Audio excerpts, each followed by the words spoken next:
नमस्कार। BA part first Sanskrit Hitopadesha Mitra Labh प्रकरण। हम विद्या पद्धति का अध्ययन कर रहे हैं। पिछले व्याख्यान में 13वें श्लोक तक हम पढ़ चुके हैं। आज उसके आगे 14वें श्लोक से करेंगे। किंच परम गर्भस्रावो परम अपि च नैव अभिगमनम् परम चात प्रेतो परमपि च कन्या औचनीता परम वन्ध्या भार्या परमपि च गर्भेषु वसति न वा विद्वान् रूपद्रविण गण युक्तो अपि तन्य। गर्भस्राव परम, गर्भ का गिर जाना अच्छा है। नैव अभिगमनम अपि वरम, ऋतुकाल में स्त्री का उपभोग न करना भी अच्छा है। जाता प्रेत वरम, पुत्र का पैदा होते ही मर जाना अच्छा है। औचनीता कन्या अपि च वरम, कन्या का उत्पन्न होना भी अच्छा है। वंध्या भार्या वरम, संतान उत्पन्न न करने वाली स्त्री, बांझ स्त्री का होना भी अच्छा है। गर्भेषु वसति अपि परम, शिशु का माता के गर्भ में रह जाना ही अच्छा है। किंतु रूप द्रविण गणयुक्त, सौंदर्य और धन से परिपूर्ण किंतु अविद्वान तनय न वा वरम, रूप और धन से परिपूर्ण और विद्या से हीन पुत्र का होना अच्छा नहीं है। इस पद्य में अविद्वान अर्थात मूर्ख पुत्र की निंदा की गई है, जो संसार की बुरी से बुरी परिस्थितियां मानी जाती है। उन परिस्थितियों को गिनाते हुए भी ये कहा गया है कि इन सब परिस्थितियों से अधिक दुखजनक पीड़ादायी है विद्या से रहित पुत्र का होना। शिखरिणी छंद में उपलब्ध होने वाले इस पद्य को कुछ टीकाकार प्रक्षिप्त मानते हैं। इसके बाद अगले श्लोक में सजातो येन जातेन याति वंश समुन्नतिम परिवर्तनी संसारे मृतकोपा न जायते। येन जातेन, जिस पुत्र के उत्पन्न होने से वंश समुन्नतिम याति, वंश उन्नति को प्राप्त करता है। सजात, वही उत्पन्न हुआ है, उसी का जन्म सफल है। परिवर्तनी संसारे, क्योंकि नित्य परिवर्तनशील इस संसार में मृतको व न जायते, मृत्यु को प्राप्त करके ऐसा कौन है जो पैदा नहीं होता। अर्थात इस जगत में कुटुंब के भार स्वरूप तो बहुत से लोग पैदा होते हैं, उत्पन्न होकर के फिर मरते रहते हैं। ये संसार नश्वर है, परिवर्तनशील है। यहाँ प्राणी मृत्यु के बाद अपने कर्मों के उपभोग के लिए जन्म लेता है और फिर मृत्यु को प्राप्त कर लेता है।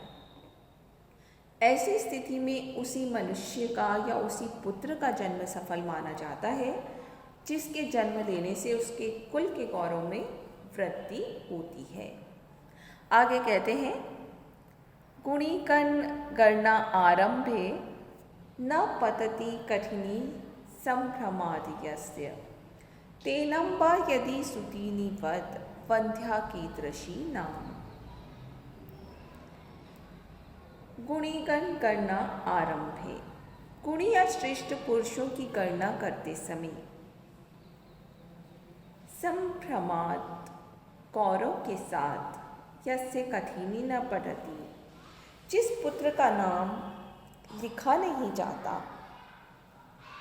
तेन अम्बा यदि सुतीनी भवती, उसकी माँ यदि पुत्रवती कही जाए तथा वंध्या कीदृशी भवति, तो बताओ वंध्या या बांझ स्त्री कैसी होती है। वही वास्तव में बांझ है। इस पद्य में मूर्ख या विद्याहीन पुरुष या पुत्र की निंदा की गई है। वक्रोक्ति अलंकार के माध्यम से ये बताया गया है कि 100 मूर्ख पुत्रों के होने पर भी जननी वंध्या ही होती है।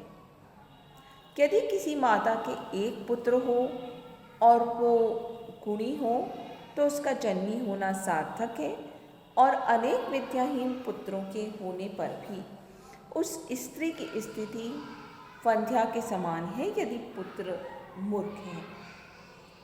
दाने तपसी शौर्ये च यस्य न प्रथितं मनः विद्यायाम् अर्थलाभे च माचो उच्चार एव स। दाने तपसी शौर्ये च, दान देने में, तप करने में, शौर्य में, वीरता में और विद्यायाम विद्या पढ़ने में, अर्थलाभे च धन कमाने में, यस्य मन न प्रथितम जिसका अंतःकरण उत्साहित नहीं रहता, स मातु उच्चारः एव, वह पुरुष माता के त्याग किए हुए मल के समान निरर्थक होता है। वस्तुतः विद्या प्राप्ति के बाद प्राणी योग्य बनकर अपना जीवन अच्छे कार्यों में लगाता है, समाज में यश और प्रतिष्ठा प्राप्त करता है। इस कार्य से उसके साथ साथ उसके माता पिता का नाम भी जुड़ा होता है, प्रसिद्ध होता है। लेकिन यदि पुत्र मूर्ख है, अयोग्य है, तो उसका जन्म लेना कोई अर्थ नहीं रखता। वो अपनी जननी के लिए भी फिर व्यर्थ की चीज है, निरर्थक वस्तु है। इस पद्य में 5 वस्तुएं उपयोगी मानी गई है: दान, तप, वीरता, विद्या और धन लाभ। इन वस्तुओं में भी जिसका मन नहीं लगता, ऐसा जो पुत्र है वो जननी के लिए बिल्कुल निरर्थक है, उसके उच्चार के तुल्य बताया गया है। अब अगले श्लोक में कहते हैं, परम एको गुणी पुत्रो न च मूर्ख शतान्यपि एकश्चंद्र तमोहन्ति न च तारागणा अपि। एका गुणी पुत्र परम, एक अकेला ही गुणवान पुत्र श्रेष्ठ है। दान, तप, विद्या आदि के गुणों से युक्त एक अकेला गुणी पुत्र श्रेष्ठ है। मूर्ख शतई अपि, सैकड़ों मूर्खों से ज़्यादा। एका चंद्र तमहन्ति, जैसे एक अकेला जो चंद्रमा है वो अंधकार का विनाश करता है। न च तारागणा अपि, सैकड़ों तारे मिलकर भी जो कार्य नहीं कर पाते। विद्यावान पुत्र की यहाँ प्रशंसा कर रहे हैं। एक दृष्टांत के द्वारा उसे समझाया गया है। जैसे एक तेजस्वी चंद्रमा अपने तेज से समस्त अंधकार को दूर कर देता है, वहीं एक तेजस्वी पुत्र अपनी सामर्थ्य से धन कमाकर अपने परिवार की जो दरिद्रता रूपी अंधकार है उसको हर लेता है। अतः वही श्रेष्ठ है, सैकड़ों मूर्ख पुत्र किसी भी काम के नहीं हैं। आगे कहते हैं, पुण्य तीर्थे कृतं येन तपः काप्यति दुष्करम तस्य पुत्रो भवेत् वश्य समृद्धो धार्मिक सुधि। येन वा, जिस पुरुष के द्वारा कहीं किसी पुण्य तीर्थे, पवित्र तीर्थ स्थान में अति दुष्करम तप कृतम, बहुत कष्ट साध्य तप किया गया, तस्य पुत्र वश्य, उसी का पुत्र आज्ञा में रहने वाला, समृद्ध, धन धान्य से समृद्ध, धार्मिक और सुधी भवेत, अच्छी बुद्धि वाला होता है। भारतीय संस्कृति की विशेषता है कि यहाँ लोग कर्मवाद और पुनर्जन्म में अटूट आस्था रखते हैं। हमारे यहाँ वर्तमान जीवन में प्राप्त किसी भी व्यक्ति के सुख या दुख को पूर्व जन्म के कर्मों का फल माना जाता है। ऐसी परिस्थिति में यदि किसी पुरुष के यहाँ आज्ञाकारी, समृद्ध, धार्मिक और बुद्धिमान संतान का जन्म हो, पुत्र का जन्म हो, तो ऐसा माना जाता है कि उस पुरुष के पहले के कर्म बहुत अच्छे थे। इसी बात को अगले श्लोक में कहते हैं, तथा चोक्तम अर्थागमो नित्यम अरोगिता च प्रिया च भार्या प्रियवादिनी च वश्यश्च पुत्रो अर्थकरी च विद्या षड्जीव लोकेषु सुखानि राजन। 6 सुख यहाँ पर संसार के बताए गए हैं। कवि कहता है कि हे राजन, जीवलोकस्य षट् सुखानि, इस संसार में क्या है? 6 सुख हैं। पहला अर्थागमो, प्रतिदिन धन प्राप्त होना। अरोगिता च, शरीर का रोग रहित होना। प्रिया च भार्या प्रियवादिनी च, अतिशय प्रेम करने वाली प्रिया और प्रियवादिनी, मीठा बोलने वाली पत्नी का होना। वश्यश्च पुत्रो, अपने नियंत्रण में रहने वाला पुत्र। और अर्थकरी च विद्या, पुरुषार्थ को सिद्ध करने वाली विद्या। ये जो 6 वस्तुएं हैं, इन 6 वस्तुओं की उपलब्धि न होने पर प्राणी का जन्म व्यर्थ है। पहली वस्तु यहाँ धन बतलाया गया है। यद्यपि जीवन में धन ही सब कुछ नहीं होता, लेकिन फिर भी धन के महत्व को नकारा नहीं जा सकता। इसीलिए शास्त्रों में धनार्जन के लिए कहा गया है। दूसरी वस्तु शरीर की निरोगिता। देह या शरीर कर्म करने का साधन होने पर भी अपनी विशिष्टता लिए हुए है। रोगी व्यक्ति कुछ भी करने में सक्षम नहीं होता। उसका जीवन पराश्रित होने के कारण दुखदायी बन जाता है। कालिदास ने भी कहा है, शरीरम आद्यम खलु धर्म साधनम।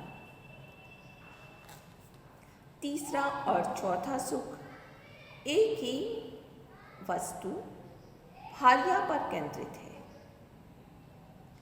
यद्यपि इन दोनों में भी विभेद है। भार्या प्रिया अर्थात अच्छी लगने वाली हो, प्रियवादिनी मधुरवासिनी हो। ये दोनों अलग अलग गुण हैं जो आवश्यक नहीं कि एक प्राणी में पाए जाएं। भार्या प्रिया हो और प्रियवादिनी भी हो, दोनों चीज़ें यहाँ पर होनी चाहिए। पंचम सुख वश्य पुत्र से संबंध रखता है। ये जो 5वीं वस्तु यहाँ ग्रंथकार गिना रहा है, वो है आज्ञाकारी पुत्र। आज्ञाकारी पुत्र प्राप्त होने का सुख अत्यंत कठिनता से मिलता है। छठा और अंतिम सुख अर्थकरी विद्या। अर्थ का आशय धन संपत्ति नहीं, पुरुषार्थ है, जो मानव जीवन के लिए महत्वपूर्ण है। धर्म, अर्थ, काम और मोक्ष को प्राप्त कराने वाली जो विद्या है, उस विद्या को प्राप्त करने का हमें प्रयास करना चाहिए। अगले श्लोक में कहते हैं, को धन्यो बहुभी पुत्रई कुशल आपुरन आढ़कई वरम एक कुलालंबी यत्र विश्रूयते पिता। कुशूल आपुरण आढ़कई। कुशूल कहते हैं भूसे को। भूसे से भरे हुए निरर्थक मान पात्र के समान। बहु भी पुत्रई, अनेक मूर्ख पुत्रों से क धन्य, कौन कृतकृत्य होता है। कोई भी पुरुष सुखी या यशस्वी नहीं होता। एक कुल आलम्बी परम, कुल का पोषण करने वाला, कुल का अभ्युदय करने वाला। एक ही बुद्धिमान पुत्र श्रेष्ठ है, यत्र पिता भी श्रूयते, जिससे कि उसका पिता लोक मान्य होता है, लोगों के द्वारा प्रशंसित होता है। कुशूल कहते हैं धान के भूसे को। कुशंती पवनादिना स्थानांतरम गच्छन्ति इति कुशला, जो वायु से अन्यत्र दूसरे स्थान पर उड़ जाते हैं उन्हें कहते हैं कुशूल। और आढ़क उस पात्र को कहते हैं जिसमें लगभग 4 सेर का वजन आ जाता है। ऋण कर्ता पिता शत्रु, माता च व्यभिचारिणी, भार्या रूपवती शत्रु, पुत्र शत्रु पंडित। ऋण कर्ता पिता, ऋण करने वाला पिता, व्यभिचारिणी माता, दुराचार करने वाली माता, रूपवती भार्या, अत्यंत सुंदर स्त्री, और अपंडित पुत्र, मूर्ख पुत्र, शत्रु भवती, शत्रु के समान है, शत्रु के तुल्य है। संसार में शत्रु हमेशा दुख देता है। प्रस्तुत पद्य में पिता, माता, पत्नी और पुत्र, इन चारों के विषय में बतलाया गया है कि इनमें से किस किस प्रकार के व्यक्ति शत्रु के समान दुख देते हैं। कर्ज लेने वाला पिता शत्रु है, माता यदि दुराचारणी है तो वो शत्रु है, भार्या रूपवती है तो वो भी शत्रु के समान है, क्योंकि अन्य लोग उसकी ओर आकर्षित होंगे। इसी प्रकार यदि पुत्र विद्या से वंचित है, मूर्ख है, तो वो भी अपने पिता को शत्रु के समान दुख देने वाला होता है। यस्य कस्य प्रसूतो अपि गुणवान पूज्यते नरः, धनुर्वंश विशुद्धो अपि निर्गुणः किं करिष्यति। यस्य कस्य प्रसूत अपि, जिस किसी भी वंश में उत्पन्न हुआ भी विद्वान पूजा जाता है। धनुर्वंश विशुद्धो अपि निर्गुणम किम करिष्यति, यदि वंश विशुद्ध है, श्रेष्ठ बांस से बना हुआ जो धनुष है वो भी यदि प्रत्यंचा से रहित है तो ऐसे धनुष का कोई उपयोग नहीं होता। जैसे उत्तम बांस का बनाया हुआ धनुष है, जब तक उसमें डोरी नहीं डलती वो किसी काम का नहीं होता। उसी प्रकार श्रेष्ठ कुल में उत्पन्न जो मनुष्य है वो भी जब तक किसी गुण या कला से युक्त नहीं होता तो वो किसी भी काम का नहीं होता। धन्यवाद।